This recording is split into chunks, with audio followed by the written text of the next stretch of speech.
Welcome to my channel. তো আজকে নিয়ে এসেছি পমফ্রেট মাছের একটা রেসিপি নিয়ে, আর আজকের রেসিপিটা মা বানাচ্ছে। তো প্রথমে মাছগুলোকে ম্যারিনেট করে নিতে হবে।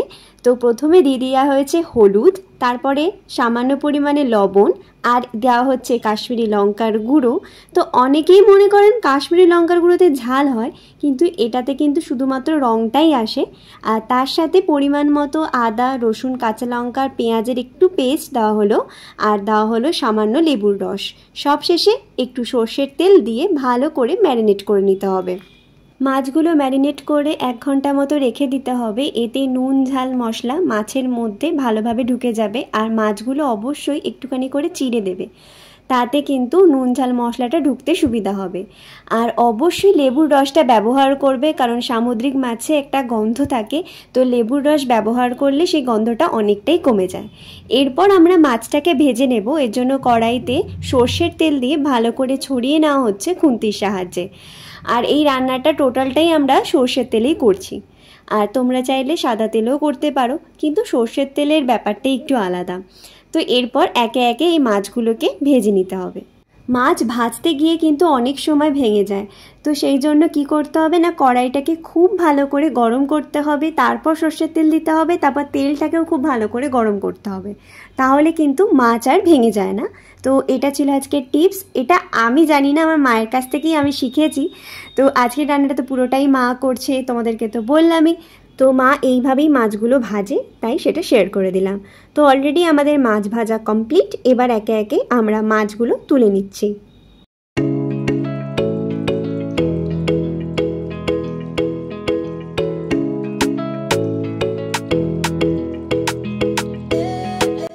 এবার এই তেলের মধ্যে আগে থেকে কেটে রাখা আলুগুলোকেও ভেজে নিচ্ছি।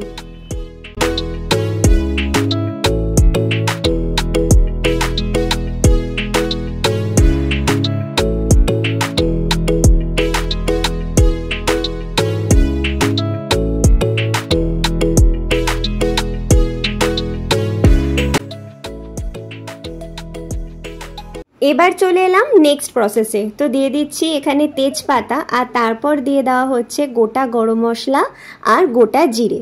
ফোড়নে এটা ব্যবহার করা হয়েছে। আর এরপর দেওয়া হয়েছে পেঁয়াজ বেটে। তো বাটা পেঁয়াজ দেওয়া হয়েছে, কুচোনোও দিতে পারেন, কিন্তু এখানে বাটা পেঁয়াজ দিলে গ্রেভিটা ভালো হয়, তাই বাটা পেঁয়াজ ব্যবহার করা হয়েছে। এরপর আদা রসুনের পেস্ট দিয়ে দেওয়া হচ্ছে 1 চামচ।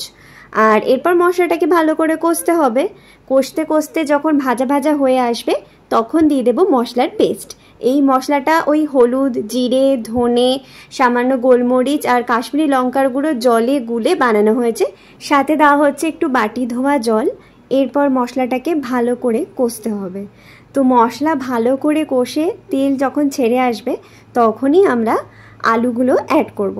তো এইভাবে ভালো করে কষে নেবেন। দেখুন অনেকটাই কিন্তু তেল ছেড়ে এসছে। এরপর অ্যাড করা হচ্ছে পরিমাণ মতো লবণ। তো আপনারা আপনাদের স্বাদ অনুযায়ী লবণ দিয়ে দেবেন।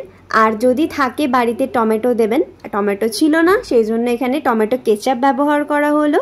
তো এখানে কিন্তু তেল ছেড়ে এসেছে, মশলাটা কিন্তু কড়াই থেকে আলাদাই হয়ে যাচ্ছে, দেখতেই পাচ্ছ। এই সময় আমরা আলুর টুকরোগুলো দিয়ে দিচ্ছি। তারপর মশলার সাথে আলুটাকেও একটু কষিয়ে নেওয়া হচ্ছে। সব শেষে এর মধ্যে পরিমাণ মতো জল অ্যাড করে দিতে হবে। যেহেতু খুব বেশি ঝোল করব না, তাই অল্প পরিমাণ জল দিয়ে দেওয়া হলো। আর এরপর একটু ঢাকা দিয়ে দিতে হবে যতক্ষণ না আলুগুলো ভালো করে সেদ্ধ হয়। তো ঢাকা খুলে দেখছি ভালোভাবেই ঝোলটা ফুটে গেছে। আর এরপর আমরা কিন্তু দেখে নিচ্ছি আলুটা কিন্তু খুব ভালোভাবে সেদ্ধ হয়ে গেছে। তো এরপর এর মধ্যে মাছগুলোকে অ্যাড করে দিতে হবে।